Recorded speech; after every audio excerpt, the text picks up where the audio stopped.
Thank you for watching the Housing Oregon YouTube channel. Please like and subscribe. Slide decks from the presenters are going to be available below. Thanks for watching. Thank you so much for being here today. We are so excited to have this conversation. We have a really excellent panel of communications, messaging, narrative experts, including Marisol Bello, who has joined us from Washington, D.C. We are especially grateful you are here with us. This has been a conversation that I have personally been wanting to have for several years, and I think we can all agree that we are feeling the ongoing negativity as we think about how we are talking about solutions around affordable housing and homelessness. And as Angela just wisely pointed out, narratives do not just fall from the sky. They are developed and they are intentional, and they are created in numerous ways, which we'll talk about in a moment. So I wanted to just quickly go through some just basic ground rules. Turn off your phones, be present for the conversation, hold your side conversations until after the panel discussion, and most importantly, be curious. If you have questions, please raise your hand. And just to give you a quick overview of our time together, we will have a panel discussion with the panelists. I will ask them some questions, and then we will open it up to the audience to ask questions of the panelists, and we will bring microphones around, so you'll just raise your hand if you have questions, and please keep your questions to one question each. And then we will do an exciting exercise, putting what we've been talking about into action, and writing some messages about whatever issue you would like to talk about. With that, I would love to introduce, give me just a second, I need to pull my notes up. Okay, I'll start here. Angela, probably a lot of you know Angela. Angela has been in the affordable housing and homelessness space for many years, and she is just an incredible leader and has really helped to shape a lot of the narrative around how we are tackling some of these really challenging issues. She's the executive director of Here Together, and her experience is deeply rooted in her passion for social equity and justice. With experience in policy development, coalition building, and strategic communications, she's consistently worked to drive forward policies and programs that address immediate needs while laying the groundwork for long-term solutions. She is the board chair of Hacienda CDC and works to strengthen families through affordable housing, home ownership, support economic advancement, and other economic opportunities. Thanks for being here, Angela. Marisol Bello is the executive director of the national organization Housing Narrative Lab. If y'all have not heard of Housing Narrative Lab, just Google it immediately after this. There are just so many great resources. They are really leading the way nationally in these really important conversations. She is a renowned national expert working to change the narrative around affordable housing and homelessness. Marisol has also spent her career championing the stories of voices of people with lived experience, so that those voices are leading to creating the solutions that help every family thrive. First, as a career journalist, most recently at USA Today, she will give us a really interesting perspective, having been on another side, and telling the stories of families working to make ends meet, and then in the nonprofit world, where she's now leading a national movement to change narratives around homelessness and affordable housing. And as I mentioned, Marisol, thank you for making the journey. We're so glad you're here with us. And last but definitely not least, Israel Bear. A lot of you probably know Israel as well. He is a prolific writer on the topic of affordable housing and homelessness. He is now the communications manager for the housing department at Metro. And prior to joining Metro, he was with the International network of street papers, spent 5 years there. And also prior to that, as many of you probably know, he was with Street Roots for 15 years. So we're really lucky to have you, Israel, here, and to have you, frankly, as a leader in our community, working on these really important issues to help change narratives. So with that, I am going to, we're just going to get right into the discussion, and I'm going to just come sit down right next to you. I'm going to go to Marisol first. Marisol, stepping back, can you give us the big picture of the housing narrative ecosystem? Yeah, thank you so much, Ariane. Welcome, everyone. Super excited to be with all of you today. So narrative ecosystem. Narrative is so important to how we think about, experience, understand the world. We're all influenced by narratives. Narratives are so important because they're the collection of stories that we see out in the world about different things. Everything from who each of you are in your families, or how you think of yourself, that's a narrative, right? How we think about certain issues, the actions we take on certain issues, those are all narratives. So the key thing about narratives first is that we're all influenced by them, and they shape how we think, view, and act about the world and an issue generally. The second thing about narrative that's really important for our purposes in terms of the work that we all do, because we are all influenced by narratives, and how we see the world is because of narrative, we all can play a role in shifting narratives about our issue. And in order to shift how people think about homelessness, how they think about housing that is affordable to everyone, how they think about housing not as a commodity that if you have the money you get, but as a public investment and a public good, we need to understand for ourselves the narrative ecosystem and what that means and how we can work in the ecosystem so that, as Angela says, the narratives don't just kind of like fall from the sky. They may feel like that because they permeate everything, but they're actively being pushed. They're actively being passed on. They're actively being moved repeatedly, consistently, and by everyone. So every time you have a conversation, you're engaging in narrative. And so understanding the ecosystem means understanding what is framing, right? How are we approaching the conversation about these issues? Are we talking about it through a budgetary lens, or are we talking about it through everyone needs a safe place to sleep? Right? Are we thinking about strategic communications? Narrative is only for our comms people. Notice my voice changed on that one because we know that's not the case, right? Every single one of us, no matter who we are, can engage in narrative. And so understanding how we can actively move narrative is about understanding that ecosystem.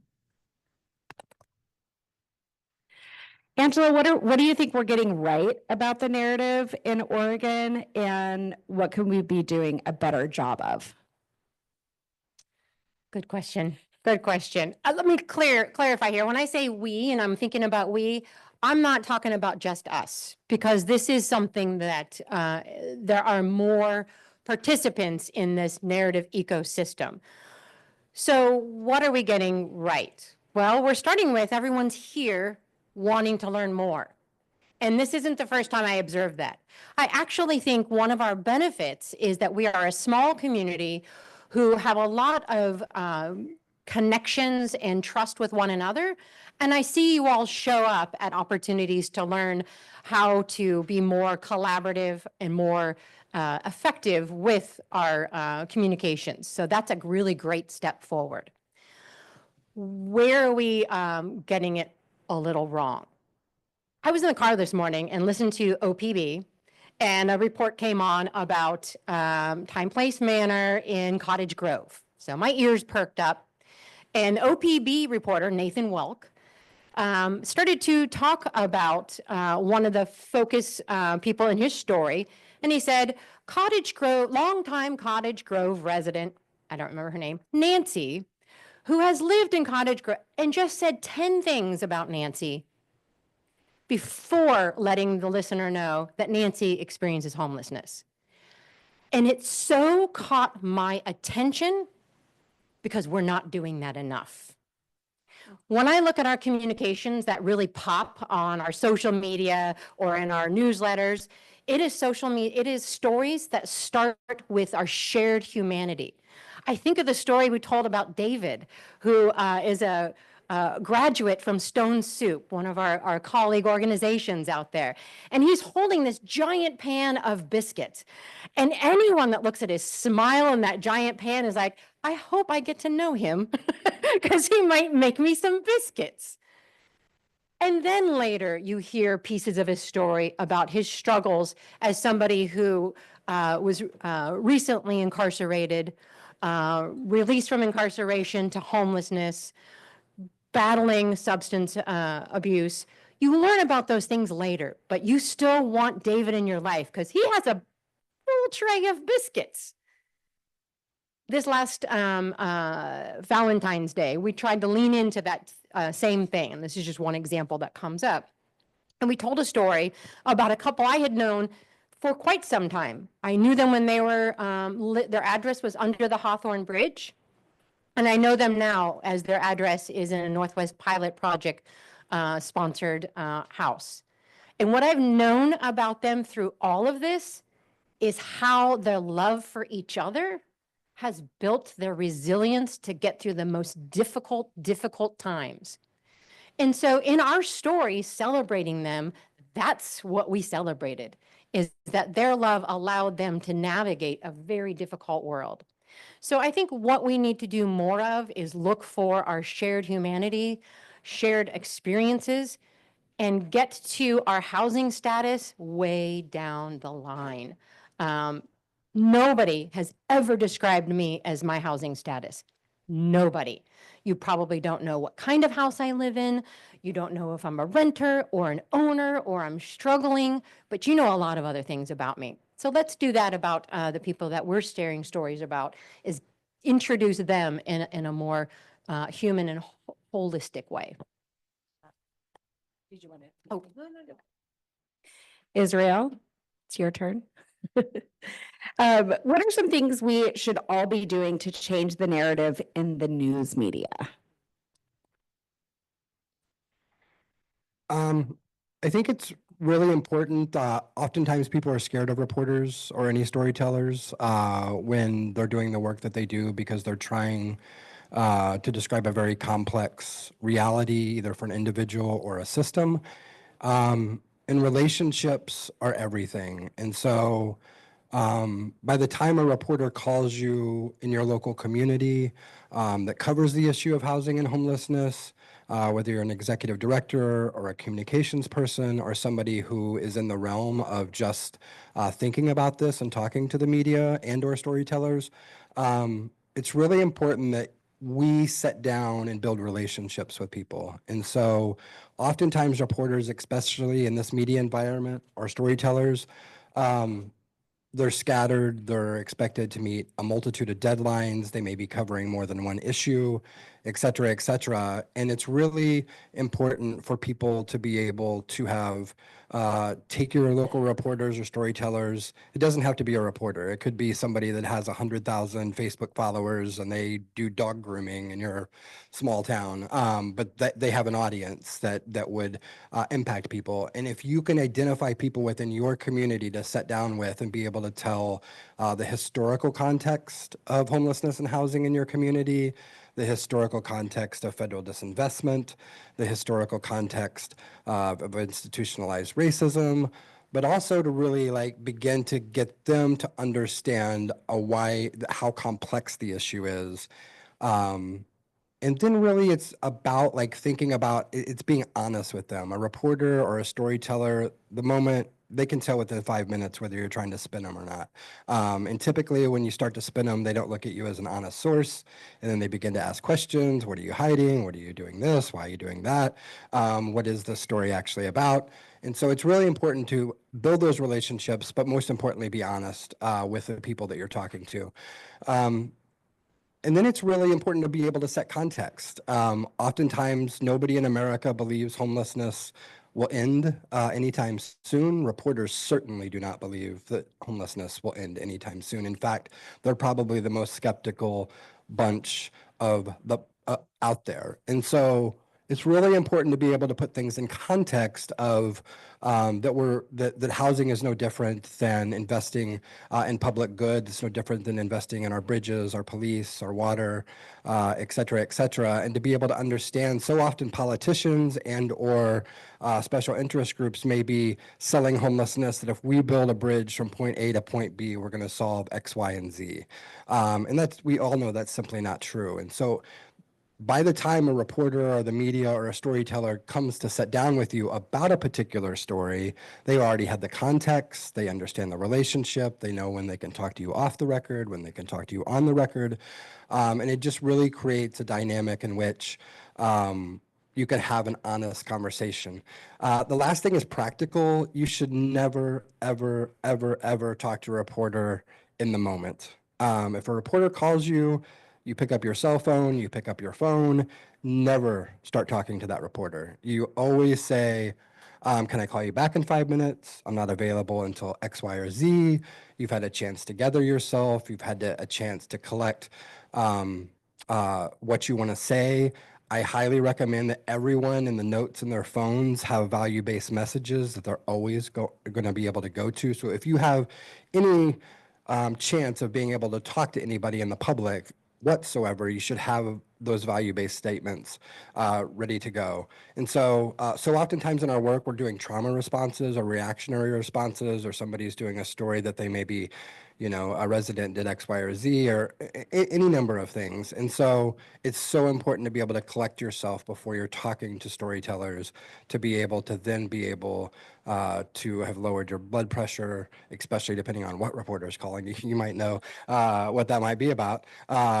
All those things really matter. The human experience really matters, and being able to collect yourself. So I'll end with that. What if they get things wrong, or they include something that is offensive, or, for example, a photo, or there's something that is grossly inaccurate? How do we handle those kinds of situations? Again, going back to the relationships, you can call the reporter, you can try to explain the context. Don't be accusatory. Oftentimes the editor might be like, I don't care.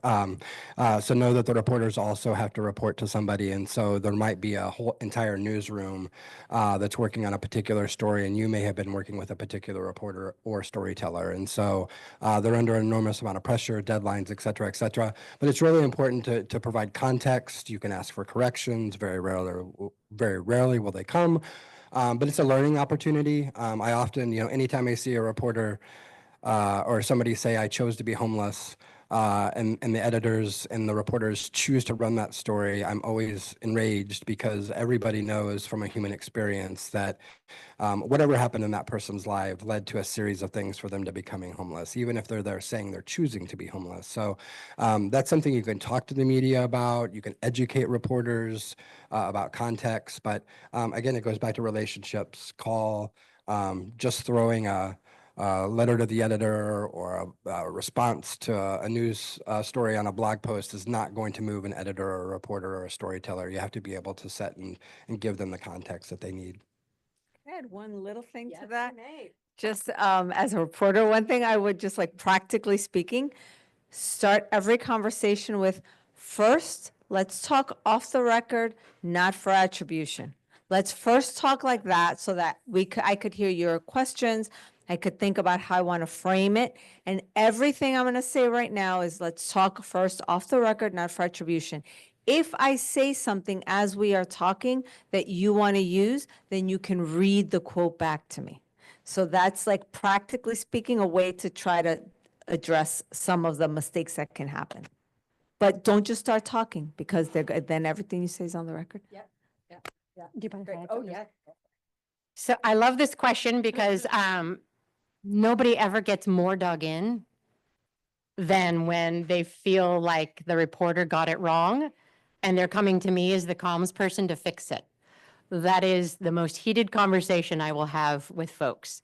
So here's how I've navigated that, successfully and not successfully. First off, I make a distinction between a mistake of fact, a factual error, or subjective. Here's an example. Let's say I am part of a housing organization that entire time through COVID up till now, we did not raise rents at all, despite our costs going way up. And then at the end of that 4 years, we make the difficult decision to raise rents. And the reporter characterizes it as unfair. That's subjective. But if the reporter says they raised rents 10%, when we really only raised them 5%, okay, now I can talk to you because you actually got the facts wrong.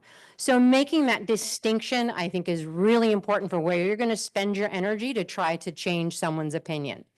I have burnt bridges in my young career with reporters because I was going to die on that hill over my opinion and my view of the world matters. Please don't do that. The other thing I'll say is you don't have to continue the conversation in that one media channel.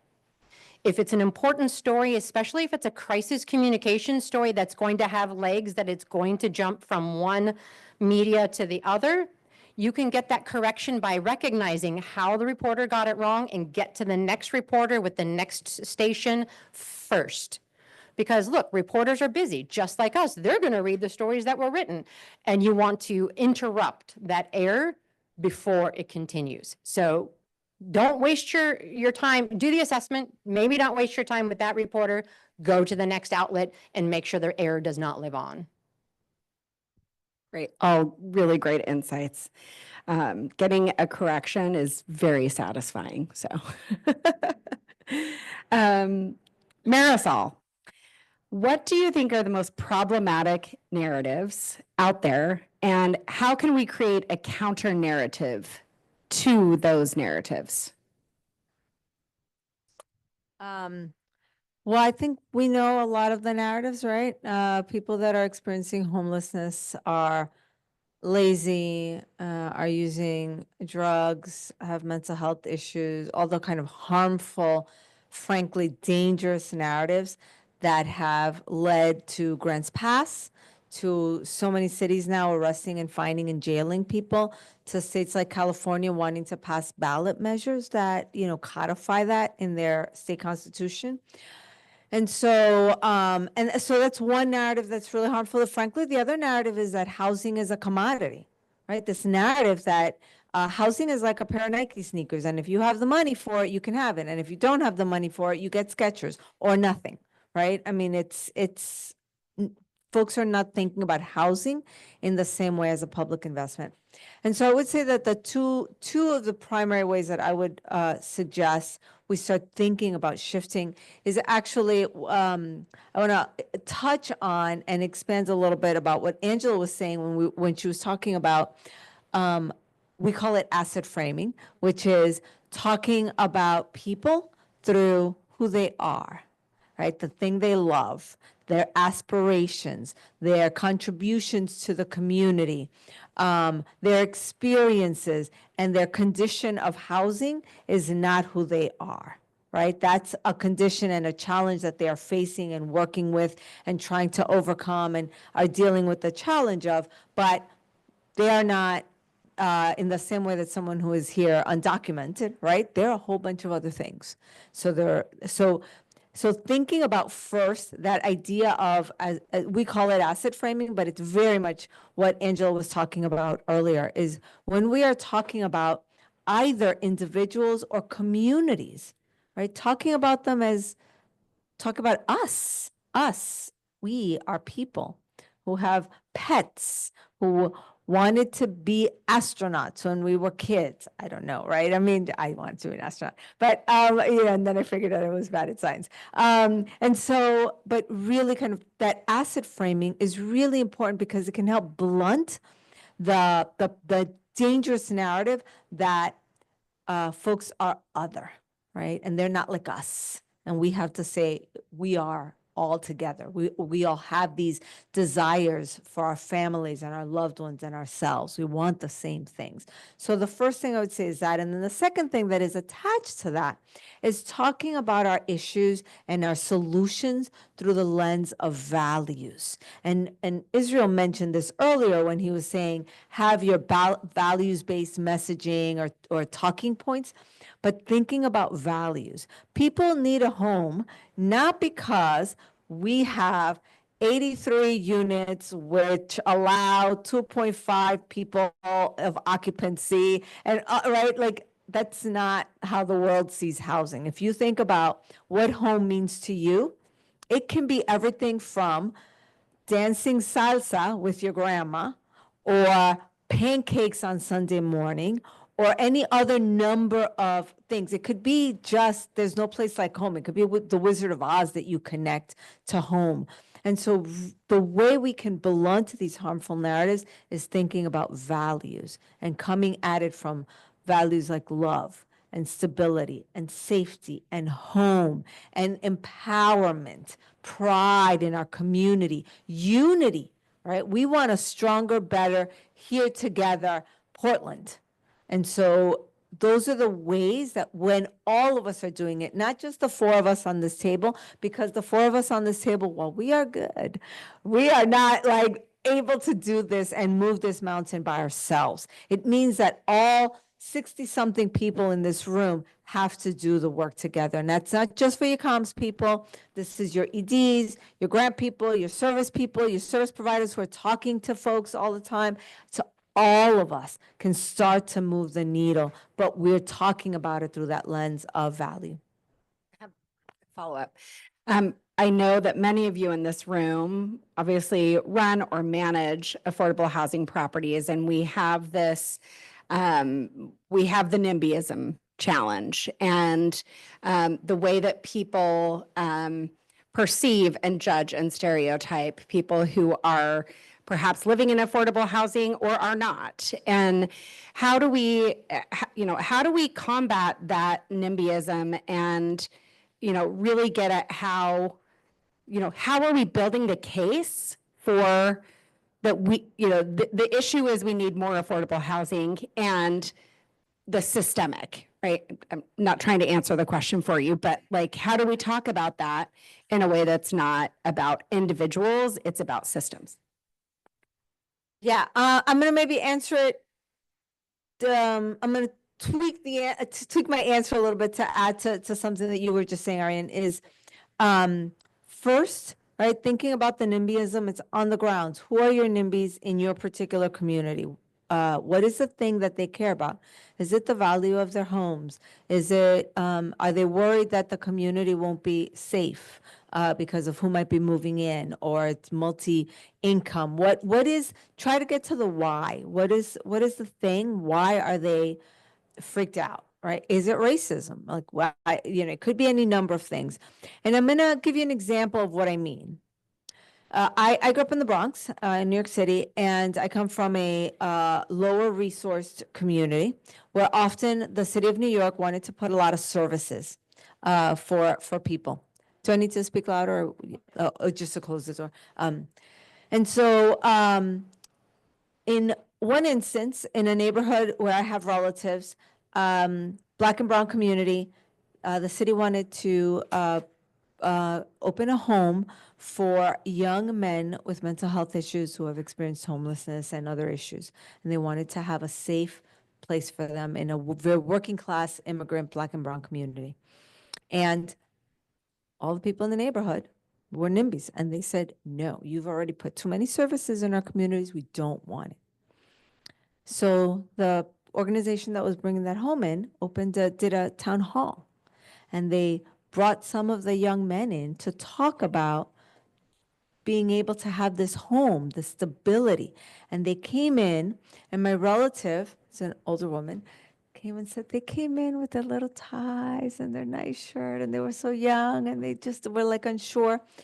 And guess what they talked about? The value, opportunity.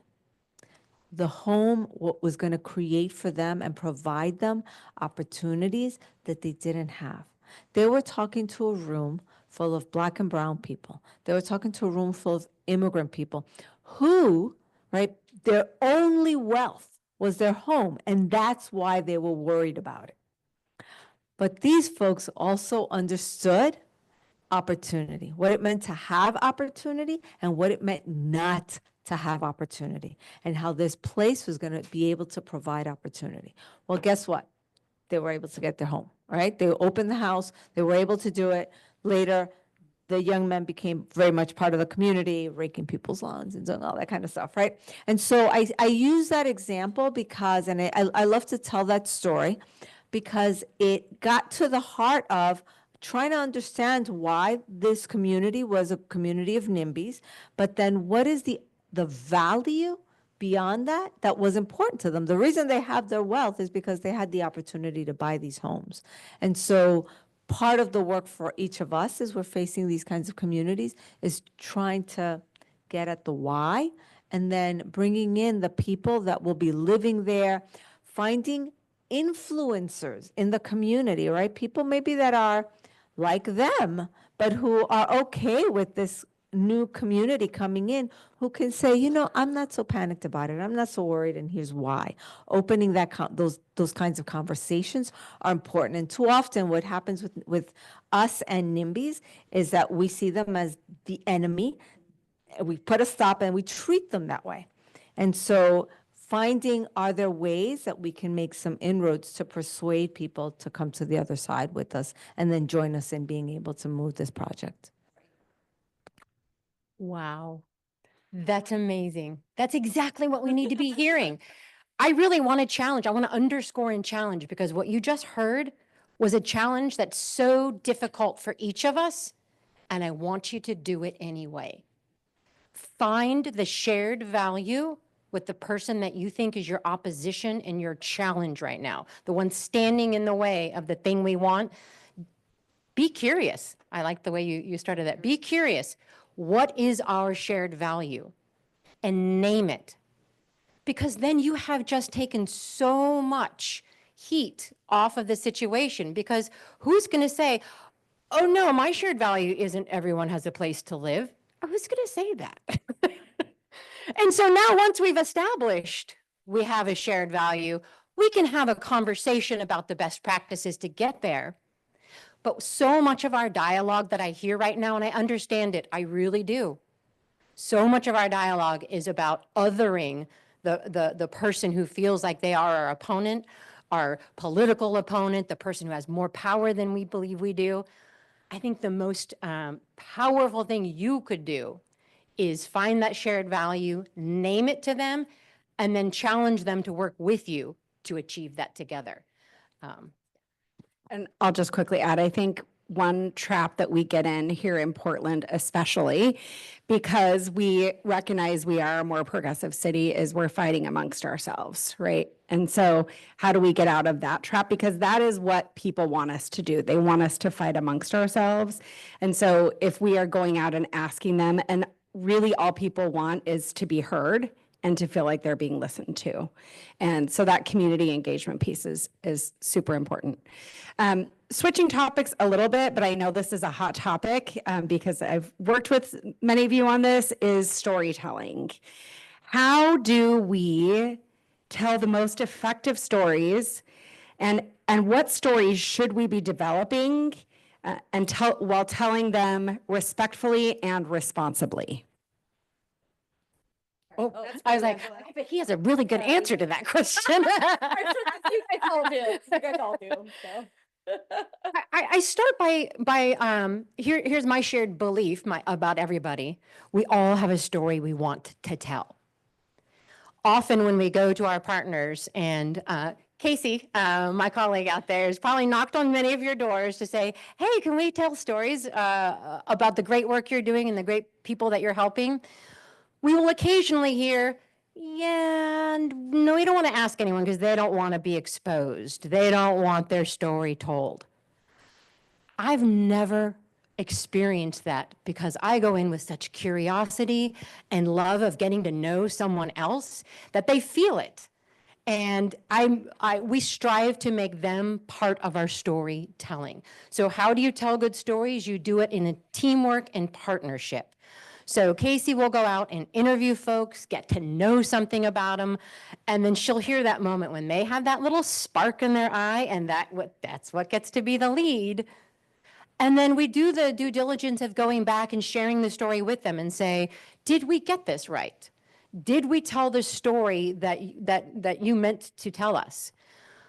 We did this with a woman named Rachel, who we met through Raphael House. And if you all know Raphael House, an amazing organization, they are helping people who are escaping domestic violence. So they have to be especially careful with their stories. So we had a trusting relationship, and the folks that we knew there on the staff knew that we would hold those stories with the responsibility that is required. And one of the women decided to share her story with us. And so we took extra care to talk about her children, and the long, long journey she had through being unhoused to finding housing and being safe and secure. And when I shared that story back with her and we said, did we get this right? She cried because we had gotten it so right. And she didn't think we would see that about her. She's like, it really came through that I love my children. I kept them safe and clean. And I was so afraid that your story would be different than that.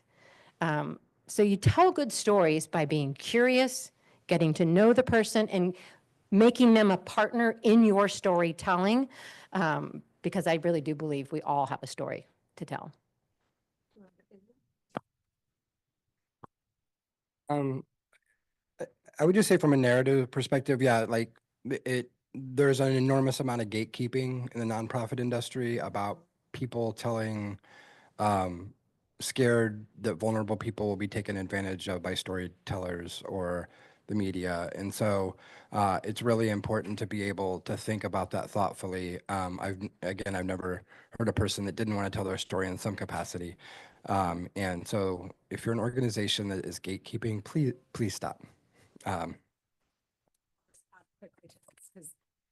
I do have clients, it's really hard because they have had these experiences. And I think also, how you are doing it and how you're asking the questions, and how there is a way to ethically tell stories, and how you are asking, giving them a stipend if you can, making sure they review the stories, making sure that you are using an asset-based framework, which we've been talking about when you tell the stories, having them review it.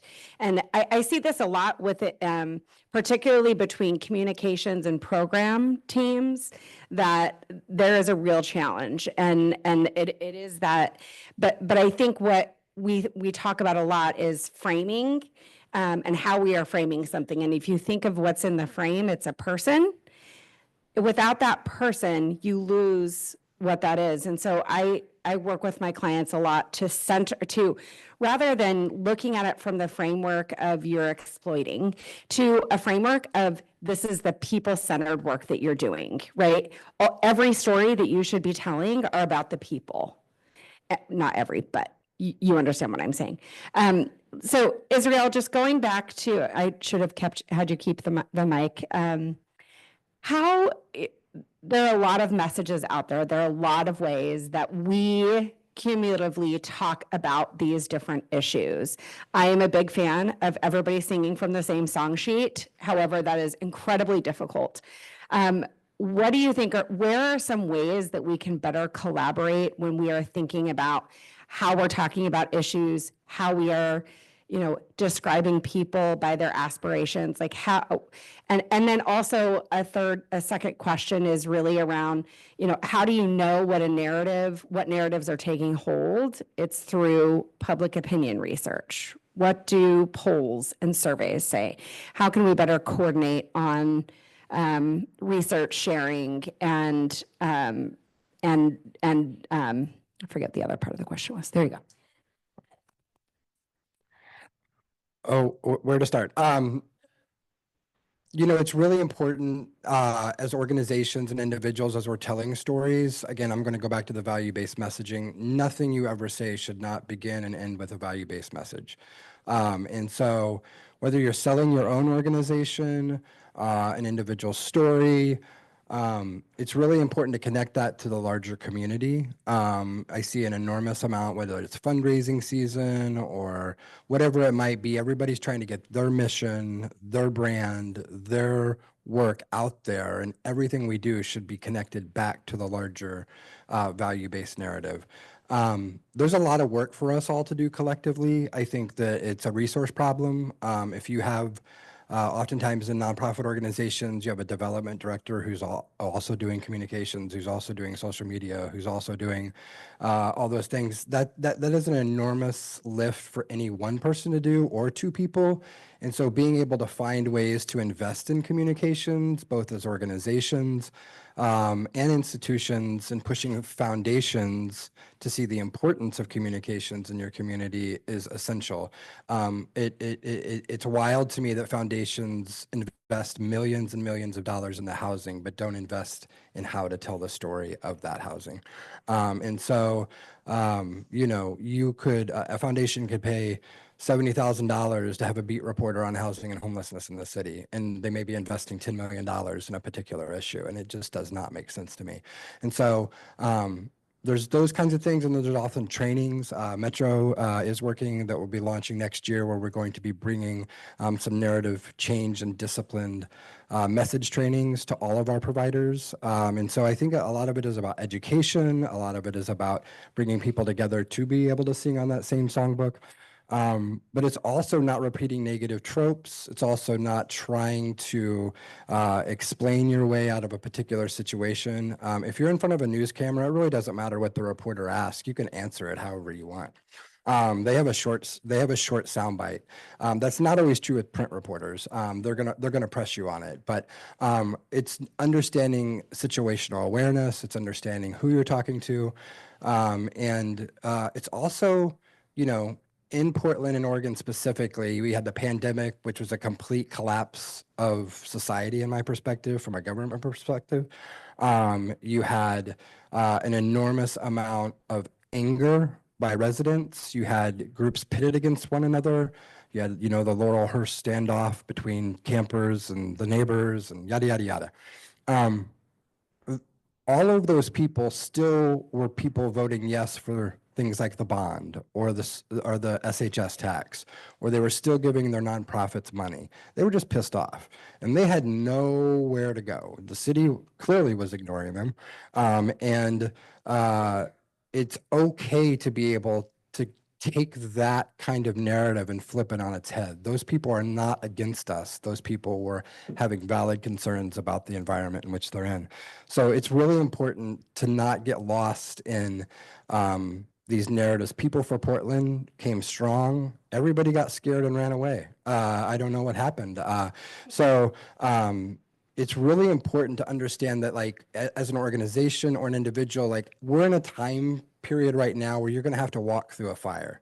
You're going to receive negative comments on your Facebook page. You're going to receive the trolls. There are going to be people that repeat the negative tropes, the racist tropes, etc. But you have to be able to walk through that fire to get to the other side, to begin to think about narrative change. So you may have a post on Facebook that has 25 people saying housing sucks and blah, blah, blah, blah, blah, but you may have 50 shares and you may have 400 likes. And so don't pay attention to one particular thing when you know you're reaching a broader audience. So all of those things. And then, you know, I would just say that it's really important to go back. Like, oftentimes we lean in on our own organizations to tell the story.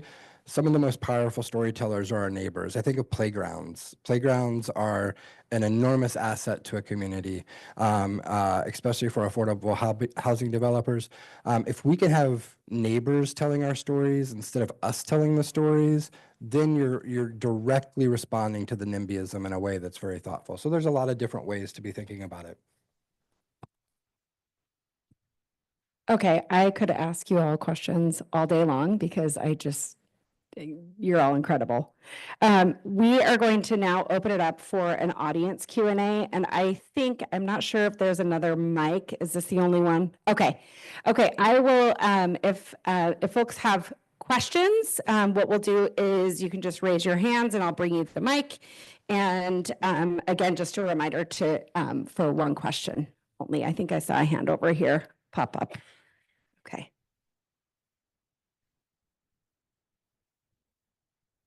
Hi, I had a question specifically around the experience of the othering that can happen around this issue.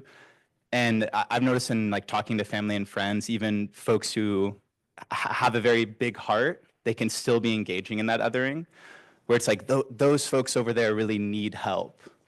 And this kind of like amorphous concept of people who aren't in the work, that they just need help.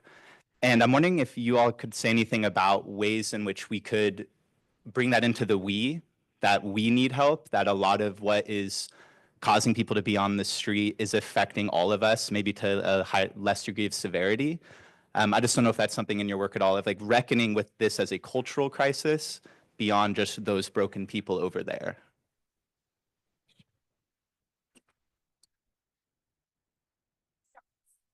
By recognizing how it's so easy for us to continue the othering with our response back to that person that we care about. I'll tell you a quick story on myself, because guess what? I'm up here because I might know a thing or two, but I'm also up here because I've made a lot of mistakes. And so I was at a round table recently, and it was a bunch of downtown developers, and they were talking about homelessness. And they were going to go around the table and share their story. And this one developer, we would all know because their name is on a lot of buildings. I did an internal eye roll, just waiting for his story. I was like, just wait for this story. And then he told a story about people needing help because he doesn't know how to help the janitorial staff at his building, who have now had to be the first on call for 4 people who passed away in the doorstep. And he felt, he's like, I don't know what to do for my staff, and I don't know what to do for our community. And so if I were at a party with him and he started talking about these people need to, I would instantly go, I'm like, I would have an idea that he is othered. He doesn't share my values. He doesn't. And in that moment I saw, actually, he's struggling just as much as I am to figure out how to get a solution. So with that friend or relative, I would start by saying, it sounds like you really want a solution, and that you agree with that, you share alignment with me that our community is going to be stronger when everyone has a place that's safe and affordable for them to call home. And then get their agreement, and then continue the conversation of how we do that from there.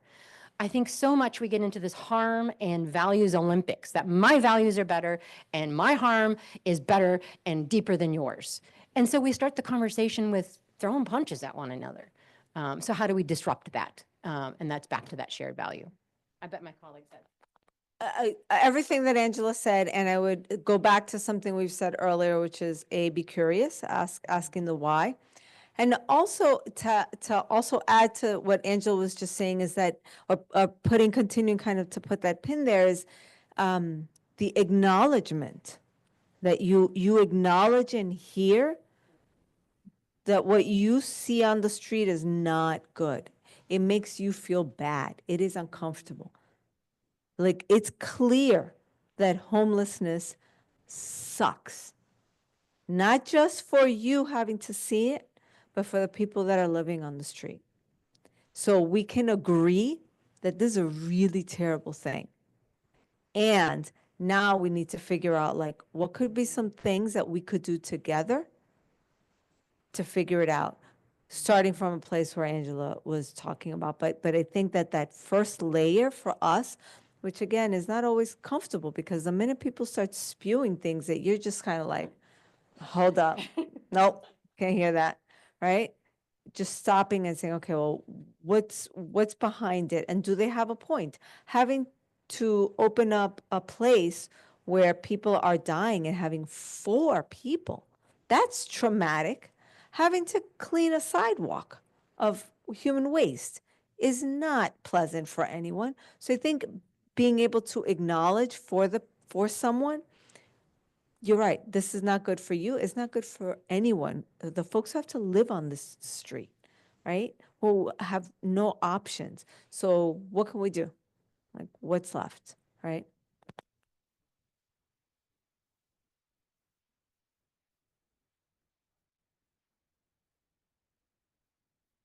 I am the infamous Casey. I had a question, and it's related to something I'm working on at Here Together. But I'm curious. So one of the big misconceptions, right, is every single unhoused person struggles with behavioral health issues, and there is a large subset of the population that struggles with behavioral health issues. So I'm really curious to hear your insights. How do you approach those narratives with people who, in a lot of ways, like, are not as sympathetic, right, to talk about within the unhoused community? So I'm curious your thoughts there.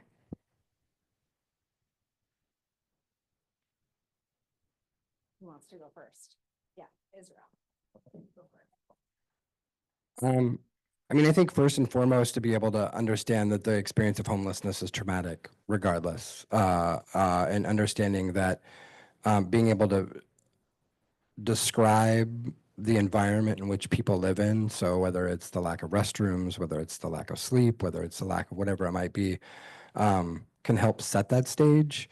And I don't know that anybody that has ever, in my experience, that has lived on the streets that not was dealing with some kind of trauma related to the environment in which they were in, and whether you want to call that a mental health crisis or a behavioral crisis, or you know, you could split hairs on that. But I think being able to set the stage in the scene for people to be able to understand that is very important.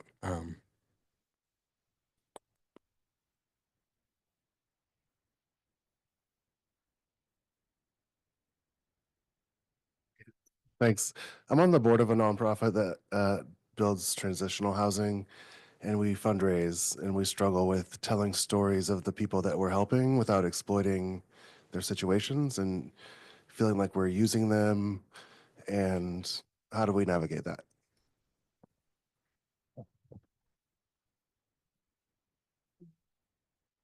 Yeah.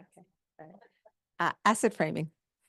Asset framing, right? I mean, you know, if you are telling the story of somebody and you kick it off with, woe is them, this is their challenge, isn't this a horrible thing, cue the violins, all the things, right? Then you kind of are exploiting them for their problem. But if you are talking about them through the lens of, this is a family with a kid who wants to be a ballet dancer, and having a stable place to live allows them a place to practice, allows their kids to study, allows an individual, they don't have to have kids, right? Allows an individual to be able to have that steady job that they always wanted, to contribute in the way that they've always wanted to contribute. So really kind of telling the story through asset framing. And I actually want to give a shout out to our friend in the back there, Lena Hardaway, who's going to be our keynote speaker tonight, because NPH in the Bay Area and a lot of the partners in Oakland, they talk a lot about asset framing, because obviously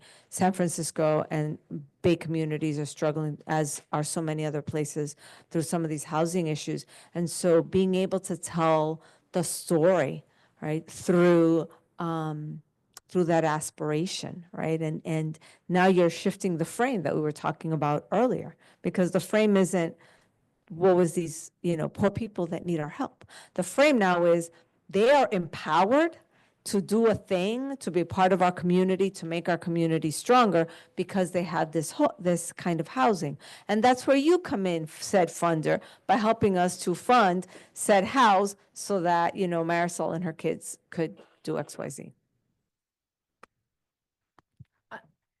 Just because. Everything. And I'll get it to a little more specific level. You're like, I have no idea what assets to frame.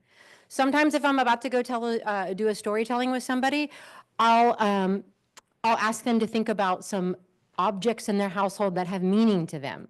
And they will bring a photo, they'll bring an award or a memento. And we start the conversation by them telling me the story of this object. Because it takes the focus, stranger isn't in there like just looking right at you, but they are now telling me a story about something that just has some meaning. And then from there, it goes on. Pets are another really good thing. I was doing a video of somebody and my videographer is there and I'm like, get lots of shots. And he's like, why are we doing this whole thing about pets? I was like, have you seen how cute that dog is? And how much that person loves their dog. Sorry, I have to pile on too, because this is us as communicators, this is so much of what we do is also think about who you are painting as the hero and who you are painting as the villain, because every story has a hero and a villain. And what a lot of nonprofits do is position themselves as the heroes, but people who are getting housing, who are doing this, doing that, they are the heroes of their own stories.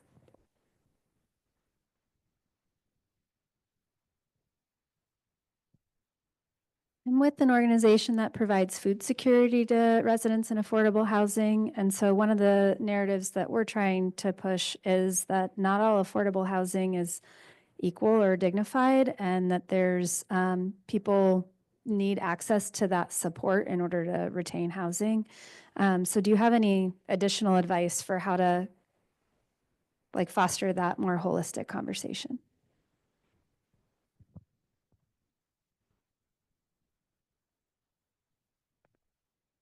Yeah, actually, well, one of the questions we were going to talk about earlier was around keys to effective messaging.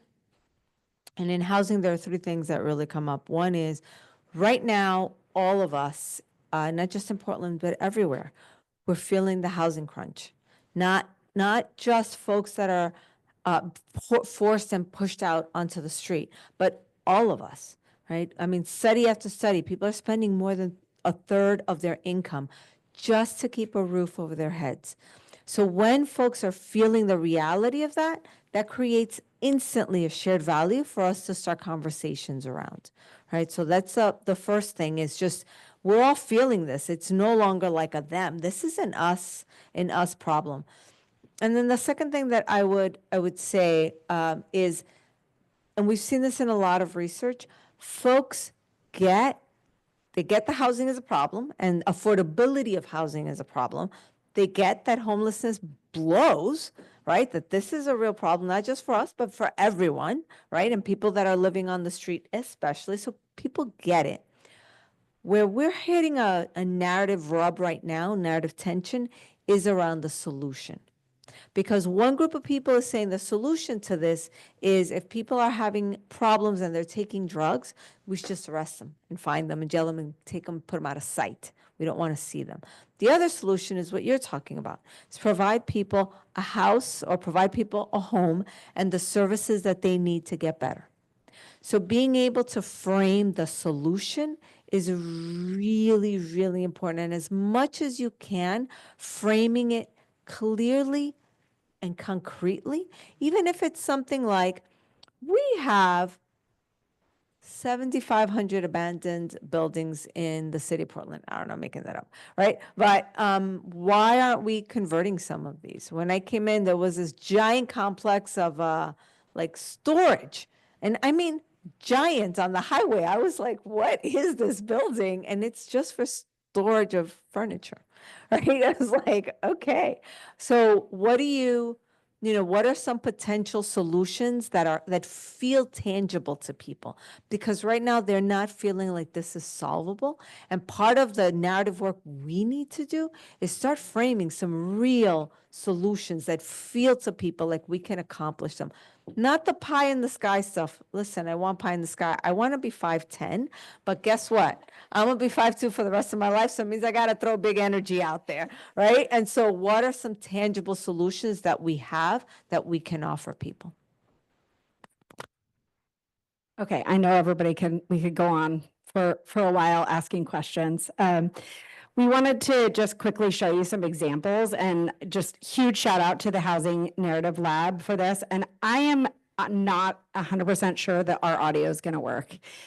Is it going to? if it's hooked to here. Okay, we'll see. Okay, we'll find out. Here we go. Yeah. Shoot. Okay, we'll come back to the videos. Okay. Okay, we'll come back to these because you probably can't hear it in the from my computer is not loud enough. Okay, well we can look at some of these images. Marisol, do you want to can you see the images? Yeah. Okay. Here we go.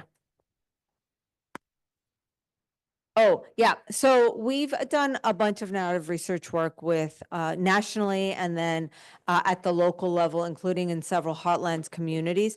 And there's a through line, all right, amongst all of them. I mentioned that we're just increasingly seeing people are so worried about affordable housing. And so we were showing some ways that this messaging can come across for folks, right? So a graphic, everybody needs a safe, quality, affordable place to live. Everybody, and then, showing a home, right? So simple to the point. Your digital people don't have to like break their necks trying to like come up with content. But if this message in some fashion, it could be a video. The videos that Ariane was going to show was actually this in video form. But if like we're repeating it, right? The way these narratives can move through the world is scale, consistency, and repetition. Scale, consistency, and repetition. This is how this can move through the world. And even if you are having a conversation with somebody or doing a speech and you throw in the line, everybody needs a safe, quality, affordable place to call home. And we do that 67 times, right? We're going to keep moving the conversation along. Thank you. So now we are actually going to put some things into practice. And I'm just going to quickly also give another shout out to the Housing Narrative Lab. Hopefully, you probably can't all see this, but this is a messaging framework that they use. And I don't know if you want to talk to it more, but if you think about how you are developing messages, you have establishing the shared value, which Israel has talked about a lot. And leaning into unity and community. How are we as a community working to solve these issues together, not us versus them?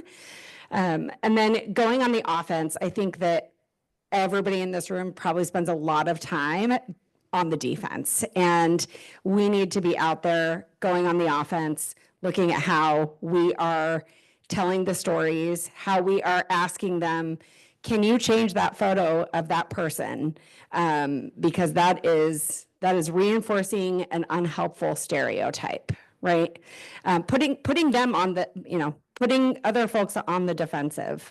And then naming the root causes. And this is, and you can probably talk more to this. I find that this can be a challenge. This can be challenging at times because not everybody necessarily agrees on the root causes, and it can sometimes, those conversations can get quickly derailed.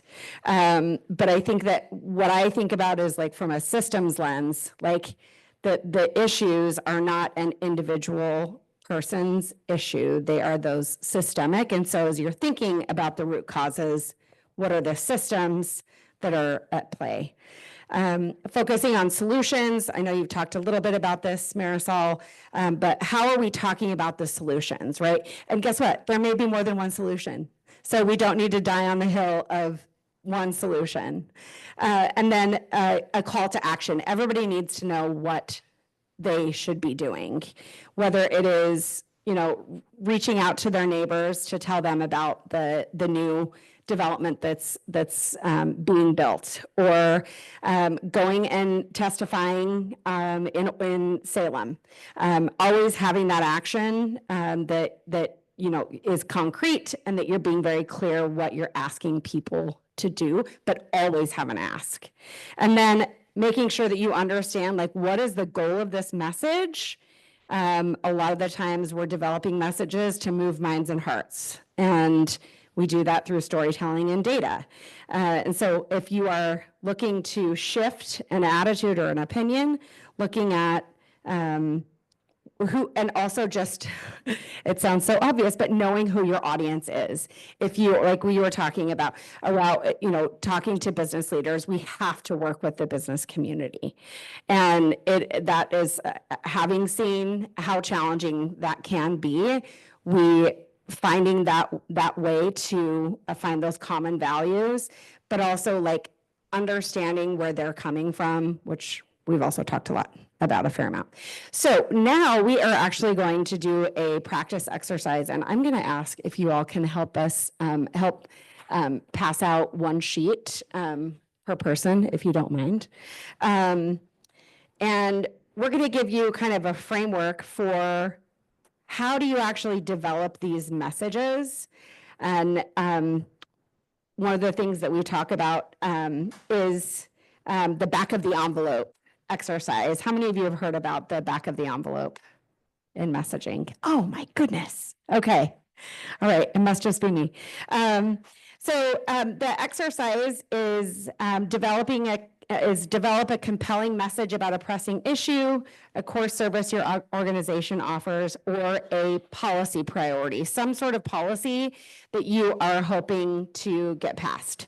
And using the framework that I just kind of talked through, kind of having each of those different elements in the message. And we're handing out papers if you want to just take probably 5 minutes and think through messages, and then we're going to call on a couple of people to share their messages. And the exercise is what we call the back of the envelope. If you think about how you're delivering a message, the message is what's inside the envelope. That is what's called your core message. So whatever your main message is, what is the message the one thing that you want people to remember? And then you have on the back of the envelope your supporting message, 1 to 2 facts, your personal story, and your call to action. So if you're thinking about literally the back of an envelope, what are all of the things that we need to include in that message? And then thinking about who is the best messenger, who is sending the message, who is the person delivering that message? Are they the right person? And are you sending it to the right person? Or do you have a wrong address? Does anybody have any questions about the exercise? And I was thinking, if we want to walk around and help, that we could do that. Or if you have questions, yeah, go ahead. Yes, absolutely. Any other questions? Okay. I was actually, hopefully, if you want to write this down, but I think what I want to focus on, and I don't know if all of you will be able to see it, is the message framework, starting with the shared value, right? What Israel was talking about. Like, what is the one thing that we all have, what is one thing that we can all agree on? Mostly everybody believes in fairness. So we'll just go from there. Access to the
I'm hearing a little bit more chatter.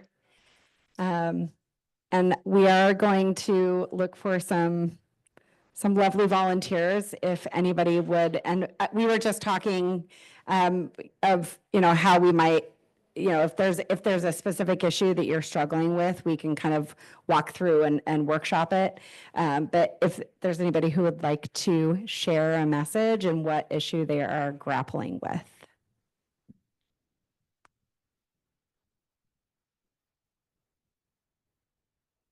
Back of the room. Okay, great. Okay, I'm going to bring this to you.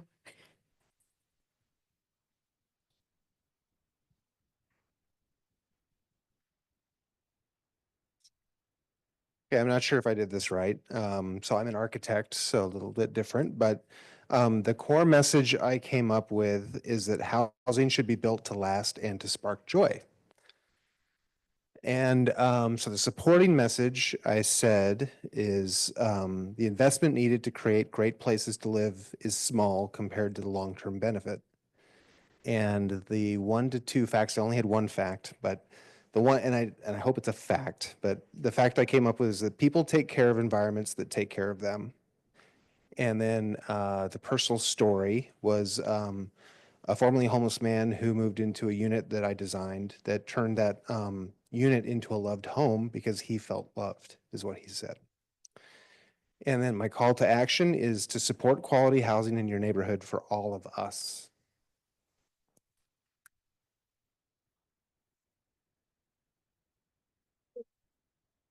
Okay, don't be shy.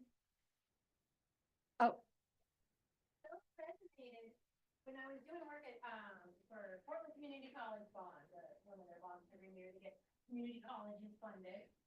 And a message that came through from the student that worked out at, that was school at Cascade, was they felt that the building was so beautiful that they felt like the community valued and loved them. Like the space, you couldn't believe that this space was for them. So I think you nailed it.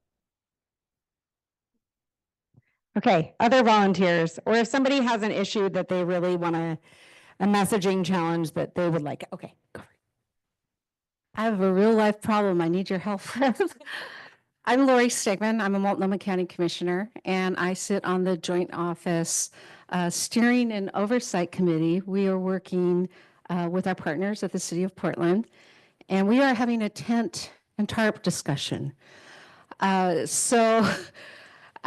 And then also last night out in Gresham, we are opening something called Cook Plaza, which is something called the East County Homelessness Resource Center. It will be the first day center in East County, as well as it will have 28 village pods. So we had a public meeting, and we had people that opposed this site. But so I'm kind of have these two issues floating around in my head. So they kind of got intermixed, but so I need your help. So for the core message, I said, if we help people become more self-sufficient, it will result in less street camping and help us show our humanity to one another, because that is who we are as a community. The supporting message, and I actually had these reversed, I changed them around, is that all human beings are deserving of having their basic needs met. And then some of the stats that I heard today, and I saw something else, I don't know if this is exactly right, but talked about people that are in recovery, and that like, I thought I read that like 75% of people that are using are trying to recover, which I thought that's an amazing stat. I did not know that. And then the other thing I heard today was about, look, while housing and homelessness is a huge issue, it affects all of us because 50% of us are rent burdened, right? And then, and then going back, probably expanding a little bit, but so out in East County, there is a gentleman who is known as, quote, the mayor of 1,000 Acres, which is a huge homeless camp. Well, he actually came last night to our community event. And like, I've never met this gentleman, but he's in housing, he's in services. And I was like, I was just like so happy to hear that. So I just thought that that was a great story. And then, I guess the call to action would be, join me in building an East County Homeless Resource Center and getting the word out to your friends and neighbors so that we can provide the resources that our community needs. So anyway, I just like, if you all got ideas or like help me sharpen or, and so in our IGA meeting, it's like we're having this terrible conversation about tents and tarps. And I get it. I get it. There's tents and tarps on our streets. There's ADA accessibility, and I acknowledge that. But people in East County, it gets really, really cold and really, really windy, and people do freeze to death. And so I'm like really struggling because there are Portland City commissioners that want us to quit handing those out. So anyway, I'm digressing, but.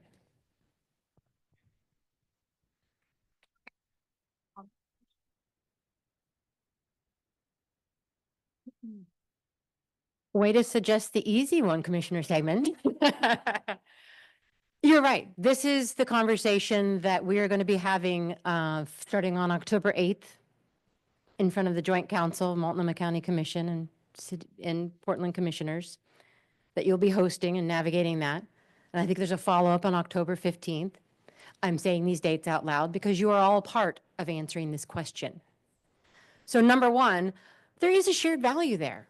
We all want a community that's safe and accessible with parks and schools and sidewalks. We all want our children to be able to walk to school or take the bus to school.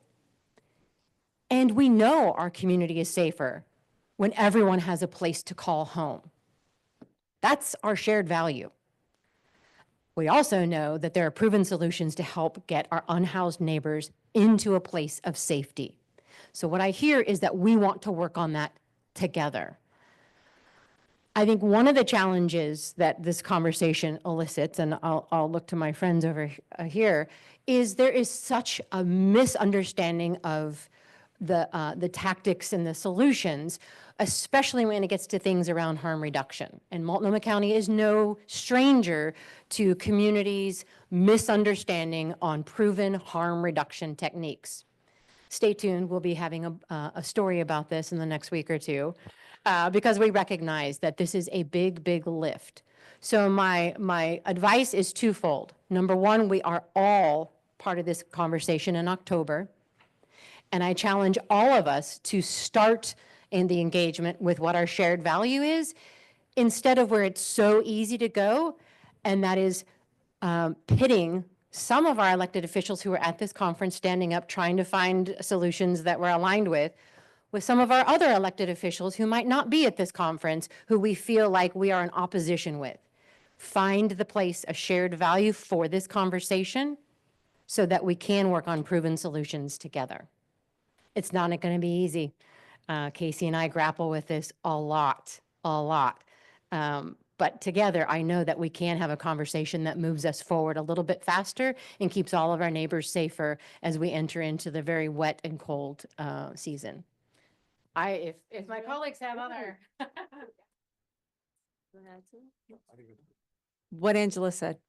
Okay, I'm gonna go.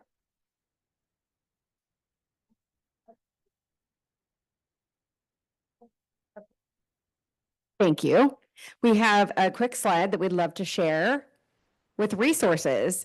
And I believe the slide deck, they will send it around or it's in a folder. And then we've also recorded the Zoom session. But we encourage you all to check out these resources. I also need to send around, I forgot to put the QR code in the PowerPoint. I'm going to pop that up really quickly if you're going to give me just a second. Take a look at those resources and Housing Narrative Lab, of course, Marisol's organization. Frameworks Institute talks a lot about a bunch of different issues, how to frame them. They also have tons of toolkits, templates, actual messages you can copy and paste. I'm a big fan of copying and pasting messaging. Funders Together to End Homelessness. They have several narrative change, messaging resources. And the point about data, we didn't talk a ton about like putting numbers into context, but it's you're thinking about head and heart, bringing people into the story. There's a lot of great data on OHCS's website. Same with PSU. And then Oregon Values and Beliefs Center does a lot of public polling and including housing work. I'm sure there are other resources, but those are some of the big ones. And then I'm going to put up a QR code in just a second. But thank you everybody for coming and for joining us for this well overdue discussion. Hopefully you have some tools and materials and resources to help do this. We all have to do this work together. We can't just depend on others. We all need to get in the game and go on the offense. I'm not even a sports fan, but there you go. Thank you, everyone.